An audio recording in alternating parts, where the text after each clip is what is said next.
शहर में अचानक सर्दी खांसी का ऐसा वायरल फैला कि हर गली मोहल्ला उसकी चपेट में आ गया। लोग छींकते खांसते नजर आते और दवाइयों की दुकानों पर लंबी लाइन लग गई। डॉक्टर के क्लिनिक के बाहर इतनी भीड़ थी कि अंदर बैठने की तो बात दूर, खड़े रहने की जगह भी मुश्किल से मिलती। हर किसी की आंखों में चिंता थी, लेकिन साथ ही एक उम्मीद भी कि जल्दी ठीक हो जाएंगे। इसी भीड़ में एक आदमी अपनी माँ का हाथ पकड़े खड़ा था।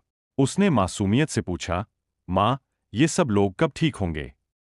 माँ ने हल्की मुस्कान के साथ कहा, जल्दी ही बेटा, जब सब एक दूसरे का ध्यान रखेंगे।